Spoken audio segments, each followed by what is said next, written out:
చాలా డేస్ తర్వాత hair care అయితే చేస్తున్నాను అనమాట. ఇప్పటికీ ఒక 2-3 డేస్ అయ్యి ఉంటుంది వీడియో అప్లోడ్ చేయక. ఎందుకంటే నా ఫోన్ అయితే పగిలిందనమాట. అందుకోసమే వీడియో అయితే పెట్టలేదు. హెయిర్ కేర్ గురించి కానీ ఇంకా టిప్స్ అలాంటివి కానీ. ఇంకా ఈరోజు అయితే హెయిర్ కేర్ ముందు మంచి మసాజ్ అయితే చేసుకుంటున్నాను అనమాట. మసాజ్ అయితే కంపల్సరీ చేసుకోండి, చాలా బెనిఫిట్స్ ఉంటాయి దీనివల్ల. ఇంకా దీని యూజెస్ అలాంటివన్నీ పర్టికులర్గా కంప్లీట్గా కావాలనుకుంటే నా యూట్యూబ్ ఛానల్లో ఉంటుంది. మసాజ్ చేసుకున్న తర్వాత మళ్ళీ ఒకసారి చిక్కులు అయితే తీసేసుకుంటున్నాను.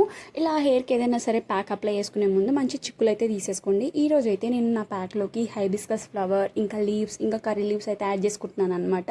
మీరు కావాలంటే అలోవెరా జెల్, ఇంకా నీమ్ లీవ్స్ ఇలాంటివి కూడా యాడ్ చేసుకోవచ్చు. హైబిస్కస్ ఫ్లవర్లో ఇంకా లీవ్స్లో విటమిన్స్ కంటెంట్, ఇంకా మినరల్స్, రిచ్ న్యూట్రియన్ కంటెంట్ ఉండడం వల్ల మన హెయిర్ని మంచి ప్రమోట్ చేస్తుంది. ఇంకా మన హెయిర్ ఫాలిసిల్ని స్ట్రెంగ్తెన్ చేస్తుంది. ఇంకా మంచిగా హెయిర్ లెంత్ కంటే అప్లై చేసుకొని ఒక 30 minutes అలా ఆరిన తర్వాత తలస్నానం చేసేసుకోవడం. ఇది అనమాట blog. Do follow for more. Bye guys.